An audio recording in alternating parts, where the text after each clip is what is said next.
Hermanos, muy buenos días, que Dios les bendiga, qué bueno que nos podemos reunir nuevamente, ya estamos casi llegando al final de esta semana y hoy día vamos a hablar un poquito acerca de las condiciones para el derramamiento del Espíritu Santo. Déjeme decirle que hoy día en el mundo que estamos viviendo hay mucha gente que cree que recibir el Espíritu Santo es simplemente cuestión de emocionalismo o cuestión de saltos, de gritos, de situaciones que son bastante extrañas, pero en la Biblia el derramamiento del Espíritu Santo en la vida de una persona es una cuestión muy importante y también muy solemne. No es cualquier cosa, no es simplemente emocionarse 5 minutos y ya estoy lleno del Espíritu Santo, o tomo un texto de la Biblia, lo repito y eso es todo. No, eso no es lo que la Biblia dice. La Biblia tiene algunas condiciones que no tienen que ver con las condiciones de la salvación, porque la salvación es por gracia y es un don de Dios. Pero cuando Dios quiere dar el Espíritu Santo, Él también prepara el corazón del ser humano para que el ser humano, el hombre, la persona, reciba este maravilloso don en su vida y sea utilizado como un instrumento en las manos de Dios. Y una de esas condiciones, según la palabra de Dios, es la que aparece en Hechos capítulo 2, versículos 37 y 38, si usted me acompaña en la Biblia. Hechos capítulo 2, Hechos capítulo 2, vamos a leer ahí, Hechos capítulo 2, versículo 37 y 38. ¿Ya lo encontraron, queridos hermanos? Vamos a leer entonces. Hechos, el capítulo 2, versículo 30 y 37 y 38 dice así. Al oír esto, se compungieron de corazón y dijeron a Pedro y a los otros apóstoles: varones hermanos, ¿qué haremos? Pedro les dijo: arrepentidos y bautícese cada uno de vosotros en el nombre de Jesucristo para perdón de los pecados y recibiréis el don del Espíritu Santo. Aquí hay una palabra clave: arrepentíos. Esto tiene que ver, hermanos, con una situación que pasó en el corazón de estos creyentes. Ellos se compungieron de corazón y dijeron: varones hermanos, ¿qué haremos? Y Pedro dice: arrepiéntanse. En primer lugar, una confesión del pecado, una entrega a Jesús, al abrirle las puertas del corazón y dejar que Jesús limpie, vaya vaciando todo lo malo que hay dentro. Pero la primera condición entonces es el profundo arrepentimiento. Y este arrepentimiento es un don de Dios. Como aquí está hablando también del bautismo, cuando quiero tomar la decisión del bautismo, tengo que vivir la experiencia del arrepentimiento. Dios quiere que el Espíritu obre un cambio también en mi vida. El derramamiento del Espíritu Santo llegará en nuestra vida cuando nosotros también nos hayamos alejado del pecado, hayamos confesado el pecado y nuestros corazones también sean compungidos. Otra cuestión importante es la confianza implícita en el poder de Dios. ¿Qué dice el libro de Gálatas, el capítulo 3? Gálatas capítulo 3 en la Biblia. Vamos a leer el libro de Gálatas. Tiene un texto muy importante. Ustedes saben que el libro de Gálatas se encuentra después del libro de Corintios. Y Gálatas capítulo 3 versículo 14 dice de esta manera. Gálatas 3:14 dice así: para que en Cristo Jesús la bendición, Gálatas 3:14, sí, para que en Cristo Jesús la bendición de Abraham alcance a los gentiles, a fin de que por la fe recibiésemos la promesa del Espíritu Santo. En la Biblia, la fe siempre tiene que ver con una confianza en Dios, no solamente con un mero asentamiento intelectual, sino una confianza que va más allá de la parte teórica de lo que podamos leer. Cuando digo que tengo fe es que estoy confiando en Dios a pesar de que físicamente quizás no lo pueda ver, pero en virtud de la fe yo tengo la confianza de que esta mañana Él está contigo, está conmigo, está con nosotros en este lugar. Esa es una importante condición para la recepción del Espíritu Santo en nuestra vida: el arrepentimiento y una confianza implícita, una confianza total en que el Señor será derramado en nuestros corazones, porque por fe creemos en la intercesión que Jesucristo hace en el santuario celestial, en el lugar santísimo, por cada uno de nosotros. Si nosotros hablamos de fe pero no confiamos en Dios, entonces no estamos desarrollando una fe madura. Ellen de White escribió una cita que quiero compartir con ustedes. Dice: el sentimiento de por sí no es fe.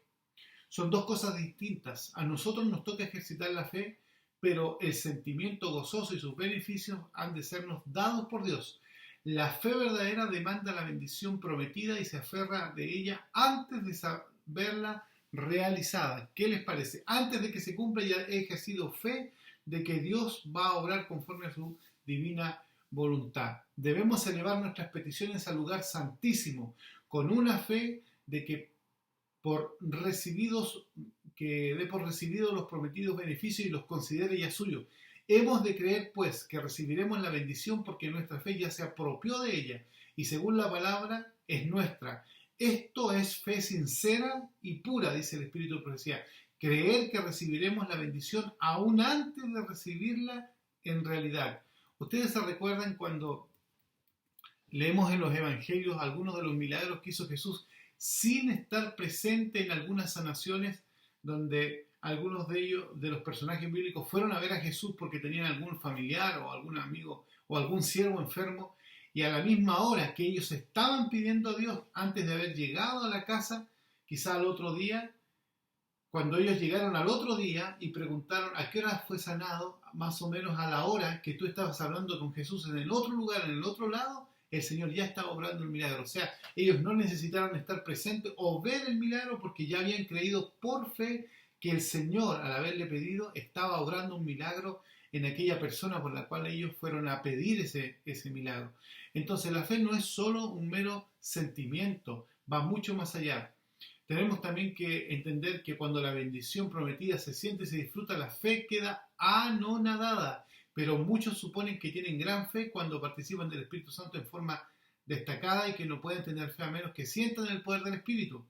Los tales confunden la fe con la bendición que nos llega por medio de ella. Precisamente el tiempo más apropiado para ejercer fe es cuando nos sentimos privados del Espíritu. Ese es el momento ideal para ejercer fe y plena confianza en el poder de Dios. Entonces, queridos hermanos, el arrepentimiento es importante. La plena confianza en Dios también es importante porque nos lleva a desarrollar la fe. Pero hay un paso muy importante que debemos recordar, que es también la obediencia. ¿Qué dice Juan 14, versículo 23? Vamos a leer ahí, hermanos, Juan 14, versículo 23. Busquemos en nuestras Biblias. Juan capítulo 14, versículo 23 dice de esta manera: respondió Jesús y le dijo, el que me ama, mi palabra guardará, y mi Padre le amará, y vendremos a él, y haremos morada con él. Esto es interesante porque el que ama a Dios guarda su palabra. Esto no es decir, yo acepto a Jesús, creo en su palabra, pero voy a vivir a mi manera, voy a vivir como yo pienso. No.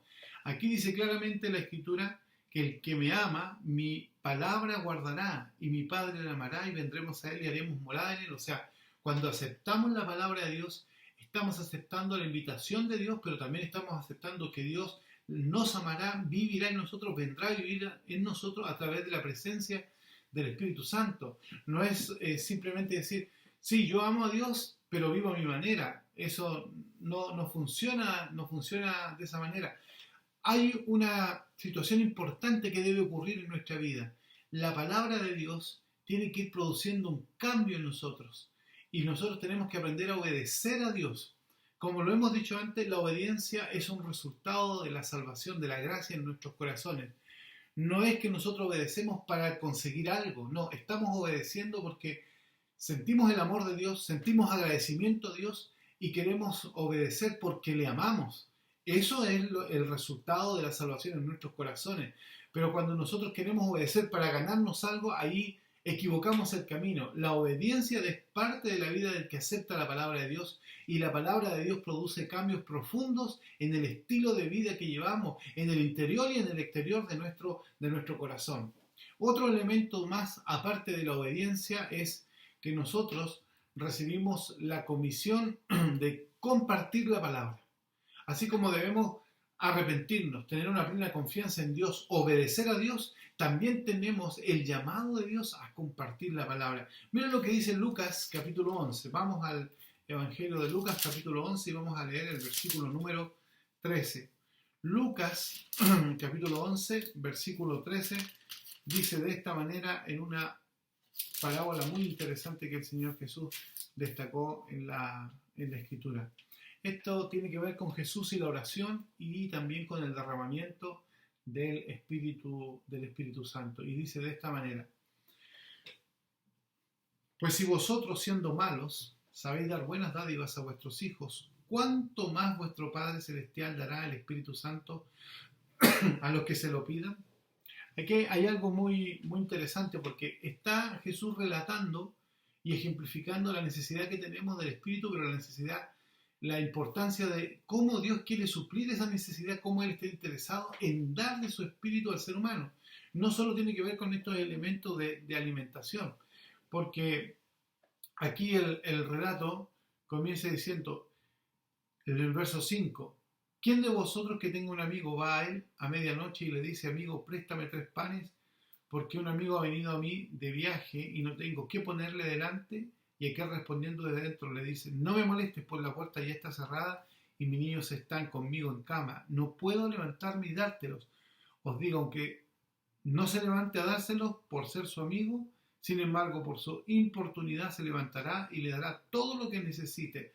Esto es interesante porque dice que le importunó, pero algunos también dicen que la traducción quizá no debiera ser importunar, sino una palabra un poco más fuerte, porque ¿quién de nosotros en realidad, hermanos, si estuviera durmiendo y alguien viene a las 3, 4 de la mañana en un momento donde estamos muy cansados, muy agotados, viene a golpear la puerta y dice: amigo, necesito un pan para darle una visita que llegó? Te corta el sueño, te interrumpe. No sé si alguna vez a usted lo han interrumpido cuando estaba durmiendo después de un día de trabajo, de agobio, y estaba profundamente dormido y descansando, y en realidad lo despertaron y hasta le cortaron el sueño, como que hasta el sueño se le espantó por esa situación. Bueno, acá claramente en esta situación que está ocurriendo, la situación clave no es el pan. La situación clave es la necesidad que tenemos de pedir a Dios el Espíritu Santo, porque nunca importunamos a nuestro Padre Celestial. Él está dispuesto a cualquier hora a derramar el Espíritu Santo a sus hijos. Por eso esta parábola, el texto en la Biblia termina diciendo, pues si vosotros, siendo malos, sabéis dar, ¿qué más dice ahí? Buenas dádivas a vuestros hijos, ¿cuánto más vuestro Padre Celestial dará el Espíritu Santo a los que se lo pidan? Tenemos que pedir el Espíritu Santo, porque Dios está dispuesto a darnos el Espíritu Santo a cada uno de nosotros. No es que hay que tener un momento exclusivo para pedirlo, no, siempre podemos estar pidiendo el Espíritu Santo.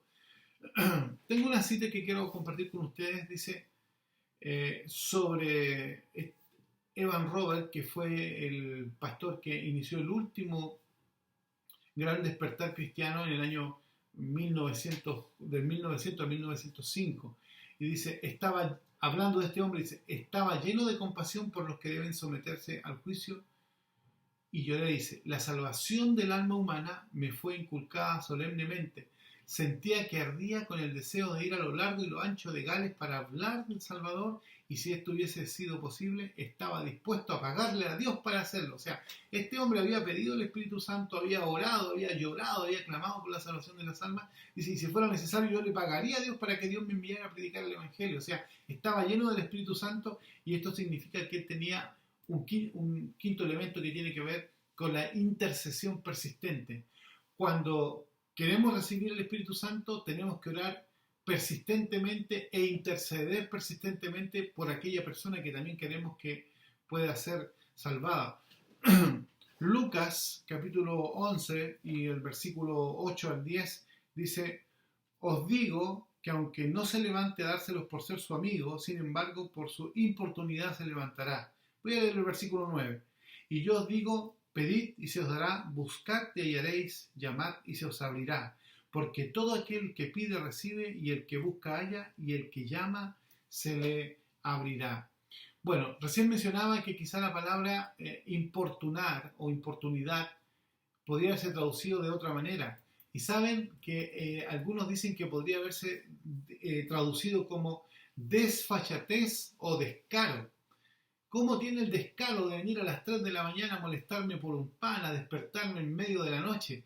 Esa es la palabra que quizá se asimilaría de mejor manera a la situación que Jesús está relatando. Pero incluso hasta la persona que pueda verse más irritado por esta situación responde ante esta situación que está sucediendo. Cuando todas las puertas están cerradas en medio de la noche, uno recurre a un amigo. Cuando todas las puertas están cerradas en la vida, nosotros tenemos el amigo de los amigos, que es Jesús. Pero ese amigo está dispuesto, más que nadie de nosotros, a ayudarnos, extendernos la mano y derramar de su Santo Espíritu. Por eso nosotros, hermanos, debemos orar e interceder por tanta gente que necesita en estos días la obra del Espíritu Santo en su vida. Hay tanta gente que a lo mejor en estos momentos mismos que estamos hablando de la palabra de Dios está sufriendo una angustia de una enfermedad en un hospital. Está desesperanzado porque no tiene trabajo y piensa en sus hijos y tiene que llevar alimento a la casa. Está desesperanzado porque su matrimonio se está viniendo abajo. Está desesperanzado porque tiene hijos que a lo mejor no ven mucho tiempo, o porque a lo mejor han tomado el camino de la droga. Ahí es el momento ideal para hacer una oración de intercesión por esa persona y por su situación que está viviendo. ¿Y dónde están las personas que vamos a orar por ellos? Nosotros hemos sido llamados a orar por cada uno de nuestros amigos, por personas que a lo mejor ni siquiera conocemos, pero debemos orar por esas personas, porque todo el mundo necesita de alguien que esté orando por él. Todo el mundo necesita de un intercesor.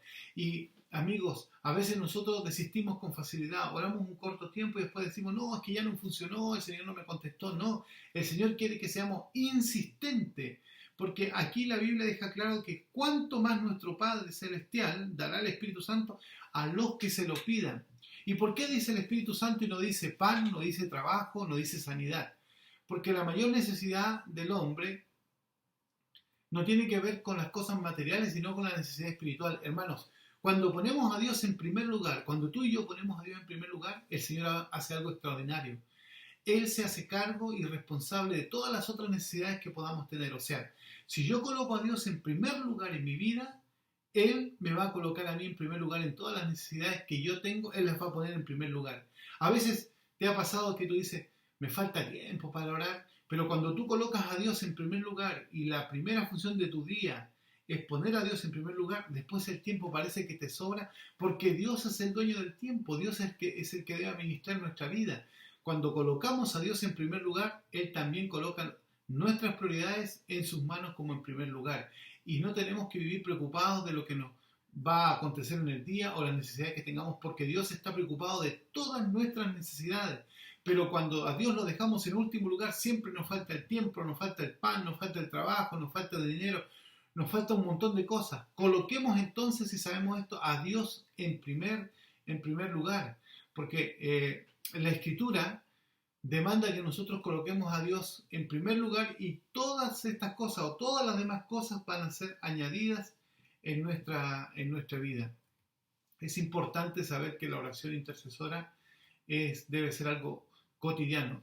Una cosita más, hermanos. Otro elemento importante para el creyente que se está secando la Escritura es honrar el cuerpo como templo del Espíritu Santo. Dios quiere habitar en un cuerpo que también le honre y le glorifique. ¿Se recuerdan ustedes lo que dice 1 Corintios capítulo 6, versículos 19 y 20? Dice así: ¿O ignoráis que vuestro cuerpo es templo del Espíritu Santo, el cual está en vosotros, el cual tenéis de Dios, y que no sois vuestro? Porque habéis sido comprados por precio. Glorificad pues a Dios en vuestro cuerpo y en vuestro espíritu, los cuales son de Dios. O sea, este cuerpo que tenemos no es para hacer lo que yo pienso, lo que yo creo. Hoy día existe mucho la filosofía: yo hago lo que quiero con mi vida, hago lo que quiero con mi cuerpo, nadie me debe decir nada, yo soy dueño de todas mis cosas y yo decido lo que hago. Pero esa filosofía no es la filosofía que la Biblia enseña. Nuestro cuerpo no nos pertenece, es un préstamo de Dios. A veces nosotros hacemos con nuestro cuerpo lo que queremos, y después el cuerpo se resiente y paga las consecuencias por la desobediencia que hemos tenido. El Señor no quiere que ocurra eso. El Señor quiere que nuestro cuerpo sea un templo del Espíritu Santo, donde el Espíritu Santo descienda, more y pueda vivir en un cuerpo agradable. Nadie quiere vivir en una casa sucia, desordenada o destruida. Todos queremos vivir o tratamos por lo menos de mantener nuestra casa de la mejor manera, para que sea un lugar agradable, limpio y podamos vivir tranquilos. El cuerpo es el templo del Espíritu Santo, donde Dios quiere vivir y donde Dios quiere vivir de manera agradable. Hay un texto que aparece en Hechos 17, versículo 18, y dice: y algunos filósofos de los epicureos y de los estoicos disputaban con él, y unos decían ¿qué querrá decir este palabrero? Y otros: parece que es predicador de nuevos dioses, porque les predicaba el evangelio de Jesús y de la resurrección.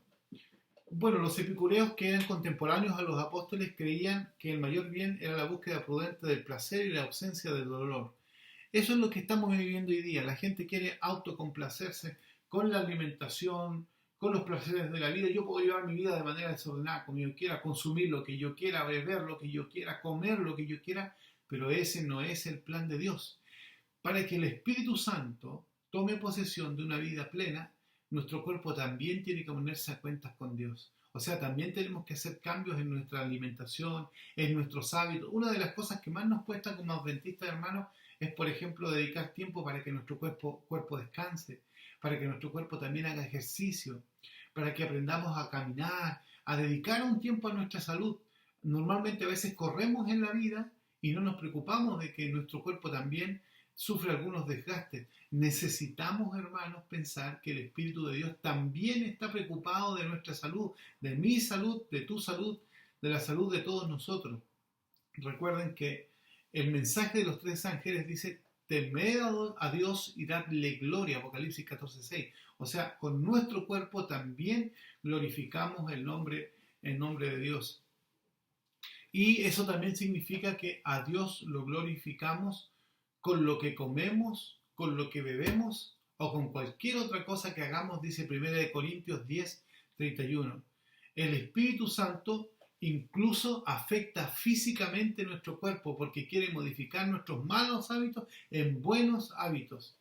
Tengo una cita del Espíritu de Profecía que quiero compartir con ustedes. Dice: el Espíritu Santo renovará todo órgano del cuerpo para que los siervos de Dios puedan trabajar aceptable y exitosamente. La vitalidad aumenta bajo la influencia de la acción del Espíritu. Miren qué interesante es esta cita de la sierva de Dios, porque dice que el Espíritu Santo va a renovar todo órgano del cuerpo para que los siervos de Dios puedan trabajar aceptable y exitosamente. Esto no significa que nosotros debemos abusar de decir: no, es que el Espíritu Santo está conmigo y yo voy a vivir mi vida orando siempre a Dios, pidiendo el Espíritu, pero no me voy a cuidar. No, eso no es así. Cuando tú recibes el Espíritu Santo, tú también te preocupas de tu cuerpo y cuidas tu cuerpo, porque en el tiempo del fin, hermanos, también van a haber burladores, gente que va a interpretar la Biblia de otra manera y va a enseñar que van a decir cosas como que el cuerpo no es tan importante, solo lo espiritual. No, lo espiritual y lo físico es muy importante. Dios quiere que tengamos vida, pero que también tengamos salud. En Juan 2, ¿verdad? En el tercera de Juan 2 dice claramente: amado, yo deseo que tú seas prosperado en todas las cosas y tengas salud, así como prospera tu alma. O sea, la parte espiritual y la parte física van muy tomadas de la mano. De hecho, para poder servir a Dios necesitamos tener una buena salud, porque cuando nos enfermamos se limitan las condiciones para predicar el Evangelio, porque no estamos bien. Pero cuando estamos tomados de la mano de Dios, tenemos que pedirle a Dios que también nos ayude a cambiar nuestros malos hábitos en buenos hábitos. Dice una de las citas que tengo acá, y también quisiera leerla: cuando los hombres y las mujeres se convierten de verdad, respetan concienzudamente las leyes de la vida que Dios ha establecido en su ser, y así tratan de evitar la debilidad física, mental y moral. La obediencia a estas leyes ha de convertirse en un deber personal. Debemos dar cuenta a Dios por nuestros hábitos y prácticas. Por lo tanto, la pregunta que debemos hacernos no es ¿qué dirá el mundo?, sino ¿cómo trataré yo, que pretendo ser cristiano, la habitación que Dios me ha dado? De todos Que todos examinen sus propias prácticas para ver si no se están complaciendo en lo que es un daño positivo para ellos. Que prescindan del placer malsano de comer y beber. Coloquen su práctica diaria en armonía con las leyes de la naturaleza y el hacer. Y creer esto podrán crearse una atmósfera alrededor del alma y del cuerpo que será un sabor de vida para vida. Miren qué importante es la relación con Dios, el derramamiento del Espíritu para nuestra salud. Una de las cosas que yo más he sufrido y que me ha costado realizar, hermano, y lo reconozco, es cambiar mis hábitos referentes a la práctica del ejercicio, de dedicar un poco de tiempo a mi salud y decir, sí, pero el Señor tiene métodos a veces, hermanos, que nos aprieta un poco en algún lugar, nos toma y nos dice, mira, Ricardo, tú vas a tener que hacer cambios, porque si tú no haces cambio, tú te vas a enfermar, y tú como un ministro enfermo no vas a dar un buen testimonio, ni vas a servir. Hermanos, en algunos momentos el Señor tuvo que apretar un poco mi corazón para decirme, mira, Ricardo, si no haces cambios ahora, entonces tú vas a tener que asumir las consecuencias de tu desobediencia. Y una de las cosas que le decía que más me costó es volver a hacer ejercicio, dedicar tiempo diariamente, todos los días, a salir, a caminar, a correr, a ejercitar el cuerpo, cosas que el cuerpo necesita y que son de bendición, hermanos. Última cosa que quiero mencionar es el deseo de que Cristo more siempre en el corazón. Así como hablamos del arrepentimiento, de la obediencia, de una confianza completa en Dios, de cuidar nuestro cuerpo, debemos perseverar en que Cristo more siempre en el corazón. Primera de Juan, capítulo 3, versículo 24 dice así: el que guarda sus mandamientos permanece en Dios y Dios en él. Y en esto sabemos que Él permanece en nosotros por el Espíritu que nos ha dado. Hermanos, este último punto es quizá obvio, pero debe estar claro que nosotros debemos perseverar en la gracia de Dios. Como dice Juan capítulo 16, versículo número 14. Miren qué dice Juan 16, versículo 14. Dice de esta manera: Él me glorificará porque tomará de lo mío y os lo hará saber. O sea, el propósito de Dios es que al morar en nosotros el nombre de Dios sea glorificado. Que la gente vea que con nuestra relación con Dios, con nuestro testimonio, estamos glorificando el nombre de nuestro Señor Jesucristo. No es para glorificarnos nosotros, es para glorificar a Dios. Hay una cita en el libro Palabras de Vida, Gran Maestro, la página 316-17, que dice así: la implantación de la naturaleza de Cristo en nosotros, que a su vez nos da amor abnegado por los demás. Sin embargo, ese amor no se genera tratando de amar a otros, sino solo por el amor de Cristo en el corazón. O sea, yo no puedo esforzarme humanamente porque no es parte de mi naturaleza amar al ser humano, a los demás, a mi prójimo. Ese es un amor que solamente Cristo coloca en el corazón. Por eso debemos estar en Cristo. Y para estar en Cristo necesitamos de la presencia del Espíritu Santo en nuestra vida. Sin la presencia del Espíritu Santo, hermanos, va a ser imposible que estas situaciones como la obediencia, el arrepentimiento, la fe completa e implícita en Dios puedan ser realidades en nuestra vida. Nosotros necesitamos hoy día más que nunca de la presencia del Espíritu de Dios en nuestros corazones, porque Dios quiere derramar su amor en nuestros corazones. Dios quiere que el Espíritu Santo sea dado en abundancia en nuestra vida. Recuerden, hoy más que nunca, que estamos en las vísperas de la venida de Jesús, que las señales indican que Jesucristo va a regresar pronto. Hoy tú y yo necesitamos más que nunca que el Espíritu de Dios sea derramado en nuestra vida. ¿Por qué no pedirle al Señor que produzca en nosotros un profundo arrepentimiento? ¿Por qué no pedirle a Dios, Señor, ayúdame a tener una fe completa en ti? ¿Por qué no pedirle al Señor, Señor, ayúdame a obedecer tu palabra? Señor, mora en mi corazón, transforma mi vida, mi cuerpo, mis hábitos. Yo quiero recibir de tu Espíritu para poder terminar la predicación del Evangelio. Vamos a orar, queridos hermanos, para ya terminar esta reflexión. Señor, te damos gracias por tu palabra, por tu misericordia, por tu bondad. Bendice a cada hijo tuyo que se reúne en estas mañanas para estudiar la Escritura y permite que el poder del Espíritu obre en nuestros corazones un profundo cambio, una profunda conversión, porque si hay alguien que está dispuesto a darnos la dádiva del don del Espíritu Santo, eres tú, Padre Celestial. A través de Jesús pedimos, Señor, esta bendición y pedimos que el Espíritu Santo sea derramado en nuestra vida. Gracias, Padre, en el nombre de Jesús. Amén. Hermanos, que Dios les bendiga grandemente. Un abracito desde acá, desde mi casa hasta donde ustedes están. A los que están en Chile, a los que están fuera de Chile, que el Señor les bendiga grandemente y derrame de su Espíritu Santo. No se olviden, mañana nuevamente a las 6 para estudiar el último tema de esta semana de oración. Dios les bendiga, queridos hermanos.